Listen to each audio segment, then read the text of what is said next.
In this edition of In the Trenches with Dave Lapham, brought to you by First Star Logistics, we're in the trenches with a guy right over the football in the trenches. Newly signed center, Ted Karras. You're going to be very impressed with this guy. Comes from a football family. I mean, his grandfather, his father, he's a two-time Super Bowl champion. His grandfather and his dad are both champions in the National Football League. It's a crazy first family of football in the trenches and in the National Football League for sure. But he brings a ton. Very, very intelligent guy. New England Patriot, knows all about the Patriot way. It developed him as a football player. Very, very talented player. Proficient in the run game. Outstanding pass protector. Very aware football player. They got themselves a good one in Ted Karras, and you're going to like to hear what he has to say about the game of football.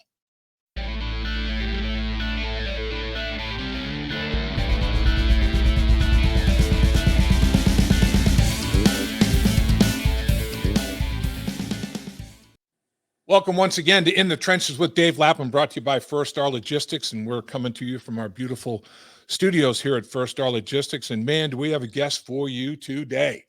Yes, sir. We're talking offensive line. We're talking Bengals addressing a big need in free agency. And a gentleman that they stepped up and went after in a very, very early in free agency, targeted him and was able to come to a contractual arrangement with is Ted Karras, joining us in the trenches. How are you, sir? Great, Dave. Thanks for having me on. Excited to be here. I'll tell you, it's quite amazing. The Karras name.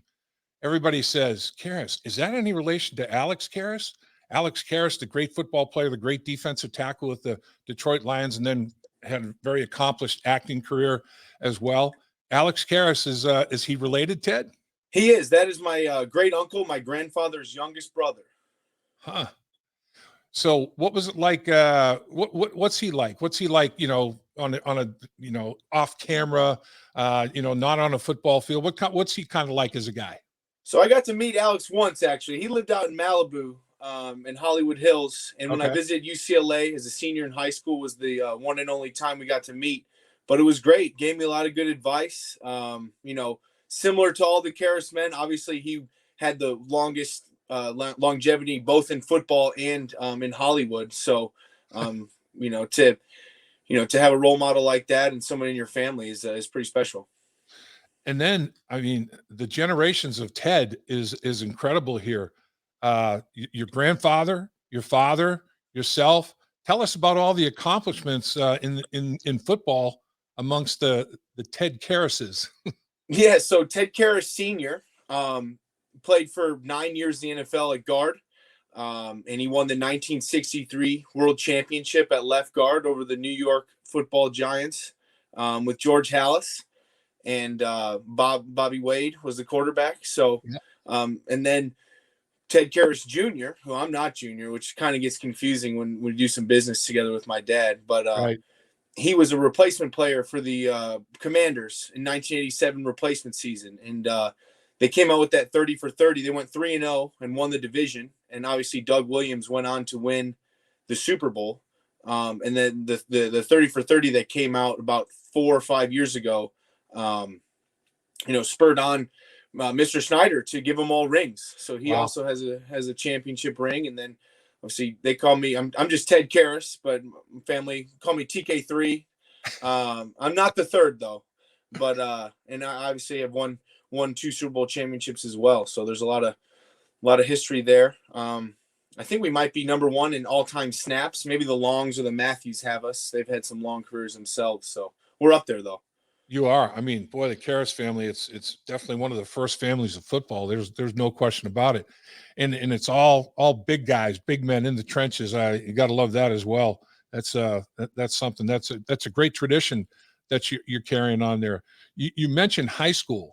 Let me make sure I get this information absolutely correct here. You played at Cathedral High School in Indianapolis. Did you feel comfortable coming back to Cincinnati, playing your high school football at Cathedral High School? And there have been some great athletes that have gone to the pro ranks from Cathedral as well, right? Yeah, Cathedral, obviously Indianapolis. The most notable probably right now is Terry McLaurin for the Commanders as well. Yep. Jack Doyle and Pete Werner for the Saints. We have a good tradition, but we played X and Moeller, Elder, Covington. I believe they play now, Ryle, Kentucky. So we play a lot of those schools. I never won at Balaban, though. It's one of my biggest football regrets. Could never get it done against the Bombers.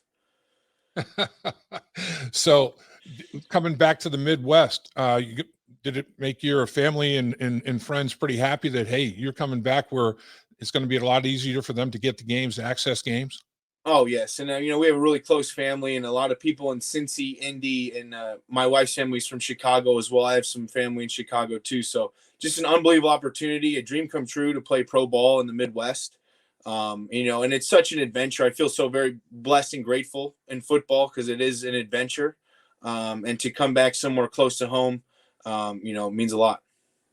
Yeah, that's incredible. Take us through your high school career. Were you a multiple sport athlete? Did you focus strictly on football at Cathedral? What was your academic and athletic career like in high school?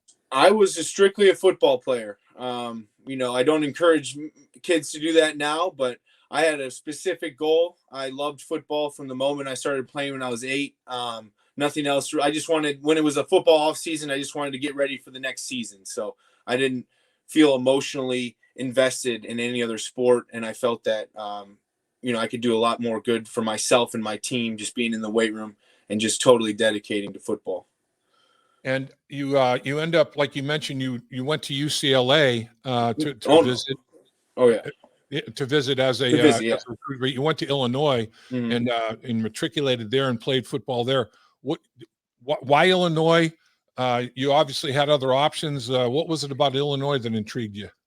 I had 2 offers in the Big Ten, Indiana and Illinois, and I felt that my best opportunity would be at Illinois, both because I didn't know anyone. All my friends were going to Indiana. And, Coach Zook at that time, gave me a really good recruiting pitch. And I don't agonize over decisions very much, Dave. And, they presented an opportunity, and I like to seize opportunity, and ended up being one of the better decisions of my career and life. That's unbelievable. What did you study at Illinois?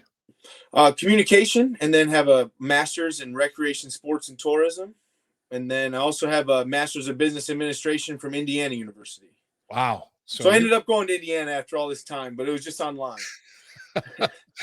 Well, it goes to show you, though. I mean, you're an intelligent man. There's no doubt about it. And Bill Belichick's been extremely praiseworthy of your not only football IQ but your overall intelligence and on a day-to-day basis. In his quote, I'm paraphrasing, but so I shouldn't say his quote, but paraphrasing what he had to say is, you're the same guy every day. Your consistency level is off the charts, and all that has to make you feel good coming from a guy like Bill Belichick. It does. And, Coach Belichick is, I've done 2 stints with the Patriots, and he's given me obviously my first opportunity in the league and then a great opportunity last year, and very grateful to him. Excited to go back into Gillette this year as well. That's right. That's a good point. So when you get drafted in the 6th round by the New England Patriots, your first offensive line coach is Dante Scarnecchia. When I came out of Syracuse, my first offensive line coach was a guy named Bill Tiger Johnson, who was an all-pro center for the San Francisco 49ers. He was the center for Y.A. Tittle at quarterback before he went to the New York Giants, and was a great player. And this guy was a great teacher.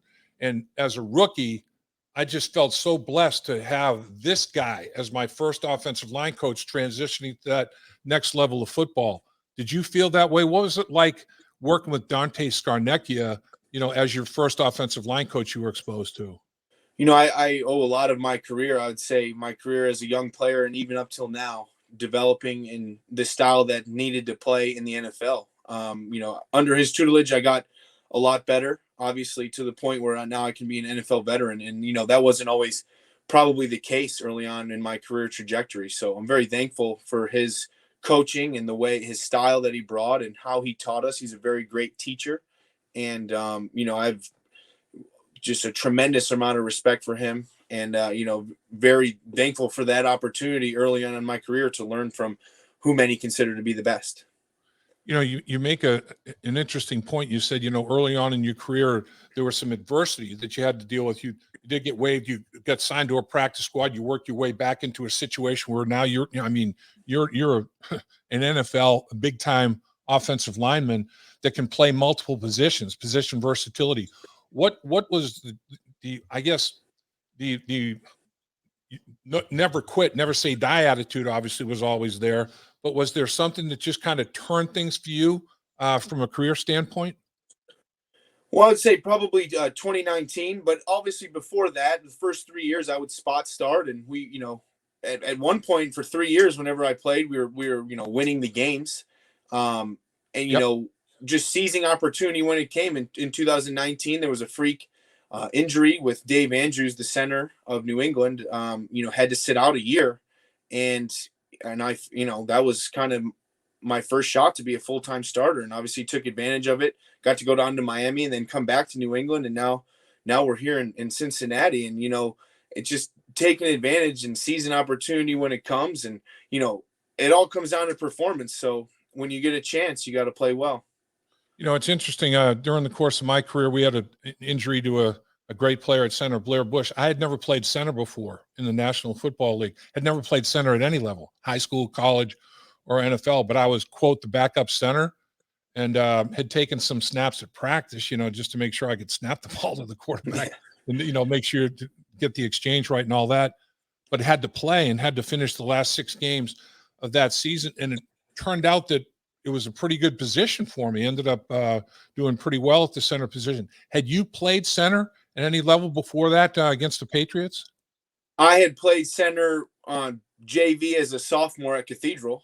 Really? But other than that, no. I was a guard all through college and tackle in high school, and learned to play center, in New England. And like I said, it was a very similar situation. Center goes down. I had never played in center in a game.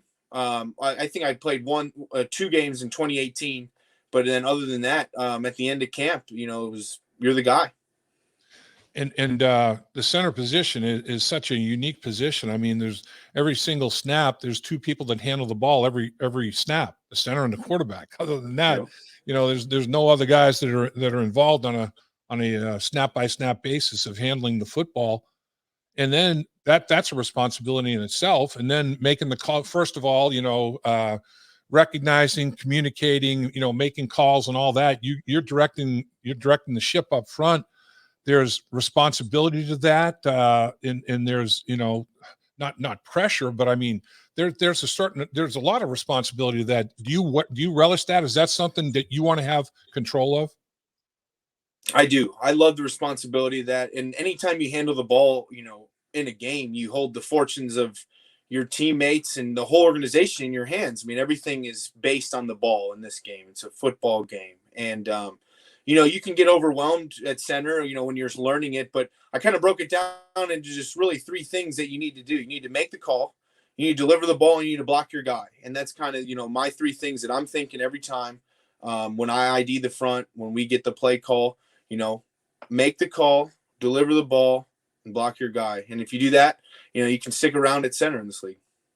Watching some tape of you, that there's a lot of things that are impressive, but your footwork, your lateral movement, the way you can sustain blocks, stay on blocks, everything in athletics starts with feet and ends with hands. Whether you're hitting a baseball, throwing a baseball, catching a baseball, shooting a basketball, whatever it starts with your feet and ends with your hands. And when you're an offensive lineman, it's the same thing.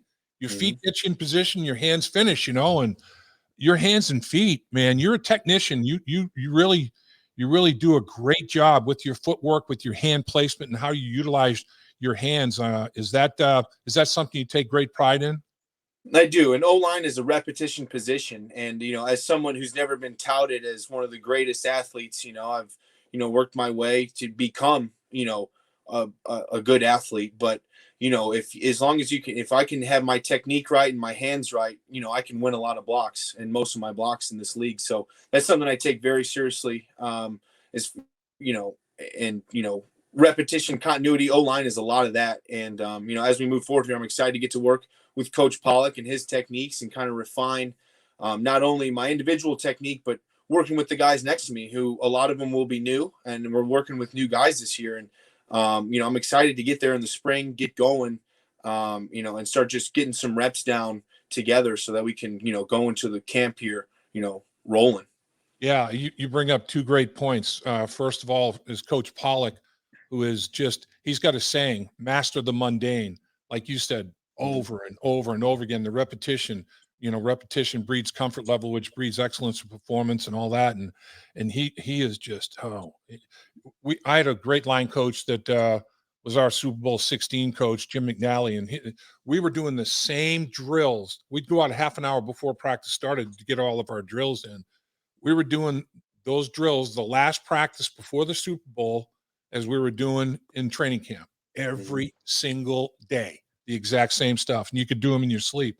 But that's a big key, and that's what Coach Pollock's like. Did you kind of research Coach Pollock a little bit? I know you're intelligent. I know you're thorough. Did you do due diligence with him as well?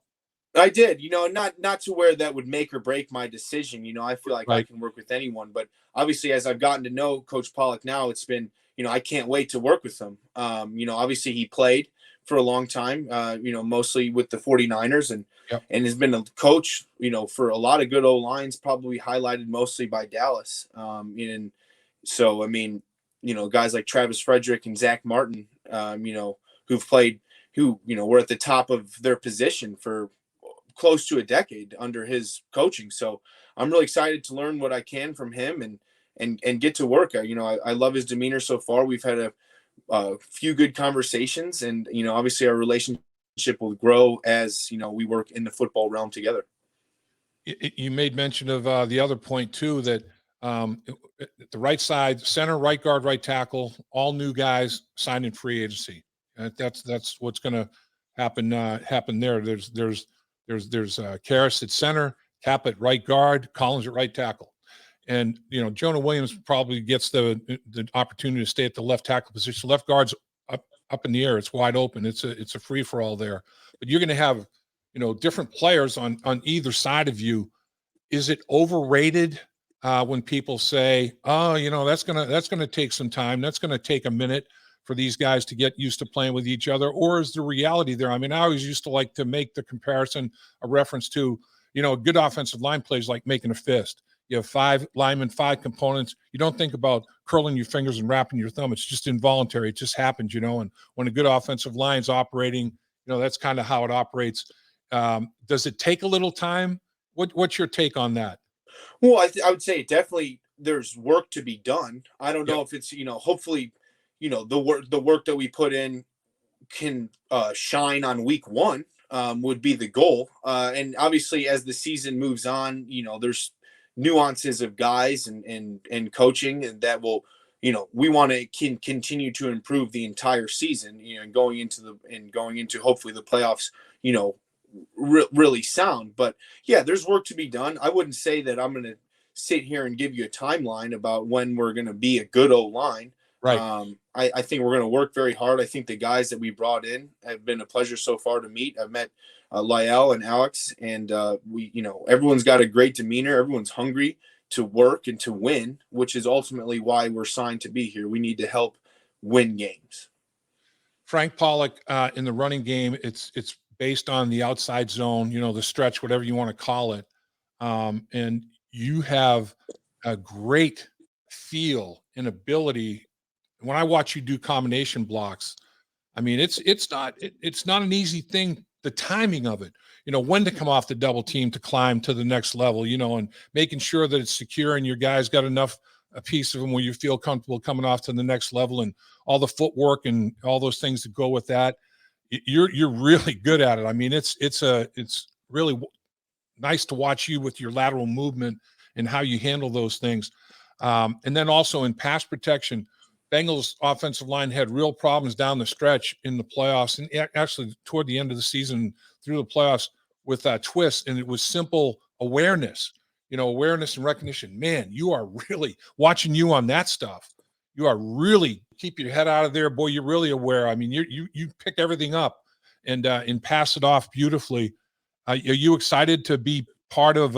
You performed at a very high level in a very pass-heavy offense. with Tom Brady at quarterback and others at the quarterback position. Are you excited to come to Cincinnati and show what you can do in this offense that Frank Pollock is the run game coordinator and what Zach's doing in the passing game?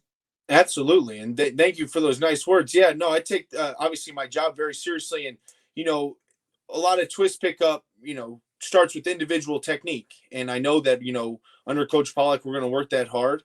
And, it doesn't help having good guys next. It doesn't hurt having good guys next to you. We have a lot of good players coming in and, getting able to work with Alex Lyell, Jackson Jonah, and, the rest of the room. I am excited to bring, my performance in, and hopefully, I'm working hard to make it at the highest level it's been yet in my career. One thing that Zach is always talking about is building the culture, and that comes with having good people in the locker room. And just having met you, down at the presser, and now interacting a little bit on this podcast. I mean, you obviously bring a lot to the table in that regard, in terms of not only somebody that will be a leader in the offensive line room, but a leader in the entire locker room. And it's always good to have multiple leaders at every position group, really. I mean, you can't have enough leadership on a football team. Do you welcome that? Is that something that you feel that you can provide? Is it something you feel comfortable doing? I do. And, I've been elected captain before for the Dolphins. And, that was one of the biggest honors of my lifetime for my peers to recognize me like that. But, you don't come in guns blazing, especially in a new organization, obviously, that's had success as well. I want to come in and, show that I work hard, show that I care about my teammates, start building relationships with them, and observe for a little bit, and put my mark in certain things. Center is a natural position to be a leader. I'm very much looking forward to that, to be able to speak my mind, not only to our O-line, but obviously working with Joe and, some of the other things that the center position allows you to do. And it's a very exciting opportunity. And, I'm looking forward to earning the trust of my teammates. And, obviously building relationships and being part of their lives is one of my favorite parts of being on a team. I've met so many great men over the course of the last 6 years that it's really exciting to me to meet a fresh team, a new bunch of guys. And, especially now as we're getting older, it's a nice young team that I think I can help out with, vocally and by example. So you mentioned that you've played with some great men, some great leaders, and first and foremost would be the GOAT, I guess, Tom Brady. He won a couple of Super Bowls with that guy. What is it that differentiates him? I mean, what is it that separates him from the pack? What's unique about Tom Brady? Well, I think, just the obsessiveness of the goal is something I always respected and really wanted to emulate. But not only just his performance and his, kind of, like I've said, obsessive towards winning, he also has personal relationships with every man in the building. I remember my first day in New England. He came up and introduced himself to me. He knew my name. He knew my story. And just for someone of that, in that echelon, to come to a 6th-round draft pick and introduce himself and introduce, to the team, really, I mean, you couldn't pick a better way to get on board, right? I want to do whatever Tom's doing, and then he also led by such a great example. So just little stuff like that paired with, great preparation and elite performance, was a major culture driver for our team. And you look at it, the quarterback position, it's such an important position, maybe the most important in all of sports. And the movement of quarterbacks around the National Football League, and you see what's going on with the contracts and the salaries that are being promised and guaranteed and trades. And it's like everybody's trying to find their guy. Did you feel uber comfortable that Joe Burrow was the guy that you wanted to play with when you were in the process of deciding whether to sign with the Bengals or not? Absolutely. And, he's, been a great leader already. And, for such a younger guy to come back the way he did this year and lead that team. I've been a fan for a while now, and the opportunity to work with him and help in any way I can to make his life easier so that, if we do our little part, a guy like that will make us look good and win a lot of games. And help us get to where we want to go as long as we do our part for him. So you've played well at three positions: left guard, center, and right guard. And you're penciled in as the starting center. But that position versatility is invaluable when you're only at maybe 7, maybe 8 guys on game day in the offensive line. Mm-hmm. So hopefully there's never, God forbid, there's not multiple injuries, but that's not a whole lot of backups for 5 players. There's only maybe two others. So somebody has to be able to do more than one thing, is what I'm saying. Mm-hmm. And you're very capable of playing 3 positions and playing them well. How tough is that in your mind? How tough was that to build that versatility of being able to perform well at 3 different positions? Well, early on in my career, it was my only chance to be on the roster. Like you said, being able to cover 3 game day positions when you already have to cut your roster down by 8 guys is very invaluable. And, I found a niche early on to stay in the league until I could get my opportunity in 2019 to be the full-time starter. And, I worked very hard, repping, a left-handed stance, right-handed stance, and, delivering the ball and moving as well. So, took it very seriously, took advantage of it. And, obviously it's paid off to now where, I get to be the full-time center for the Cincinnati Bengals. It's very exciting. Yeah, there's no question about it. Are you most comfortable at the center position? Are you equally comfortable, Ted, on, because some guys, if they're right-handed guys getting that left-handed stance, like you said, is real foreign feeling. There's no question about it. Are you equally comfortable at all 3, or do you have a preference? Well, my preference is center, because I'm the center now. But right. I've taken so many reps, and that's a part of my off-season plan every year. Not this year, but if that is something that I'm asked to do at some point in my tenure in Cincinnati, I would feel very comfortable, doing whatever I could to help the team win on a week-to-week basis. So, do a little self-scouting. Give me a thumbnail scouting report on Ted Karras. What do you bring to the table? What are your biggest strengths as a football player in your mind? I would say, tough and physical with great effort. And, it'd be a hard win for a D line in a pass pro situation. That can make all the blocks that you need to make, and, plays hard. And, there's never going to be a question of effort or knowing what to do. And obviously there's a lot of good players in this league, and, matched up with them for years now. So won't back down from anyone, and, ready to help the team however I can. And final question, and you brought me to it, and I appreciate you. I will get you out of here on this question. Appreciate all your time. You've been very generous with it. A lot of great players in the league, there's no doubt. Is there a player or 2 that, when you were prepping during the week, you're like, oh man, this one's going to be something else. This is going to be better bring the lunch pail here. And then when it was over with, you said, yep, I was right about that. This dude can play. He can go. Any guys that come to mind in that regard? Well, I think just early on, like rookie year, because I, started a few games very early. The first 2 of my career, my first 2 matchups were Calais Campbell and Ndamukong Suh. And both, yeah. Luckily, obviously, because I'm still here, played well enough. We won the game and, had some good blocks on them. But like any game, I had a few, 1 or 2 plays made on me by guys that have been all-time greats. So, but that gave me a lot of confidence moving forward that, I can play with anybody in this league, and have worked hard to, be able to continue to do that. I remember the first time I played against Joe Green. It was my personal Super Bowl. It was just another game for him. But I'm a second-year player and a first-year starter, and it's like, man, Joe Green.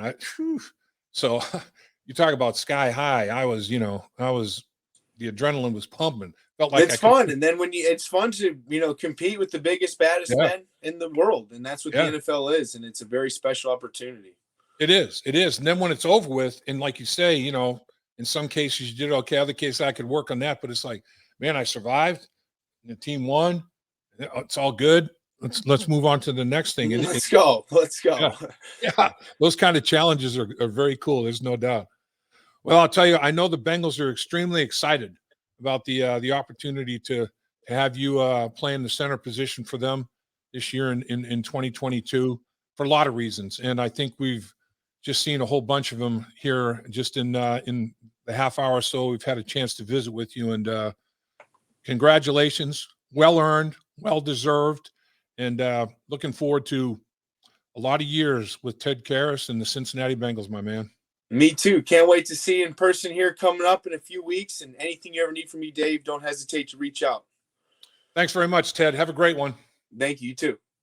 At First Star Logistics, we're a very strict company that really puts the pressure on our employees.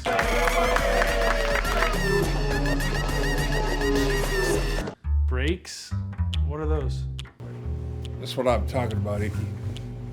Get the body right, then the mind's right. You know, gotta get that body right. That's right. Yes, sir. Become a star with a chance to earn the highest commission percentages in the industry as a freight broker agent. Check out FirstStarLogistics.com.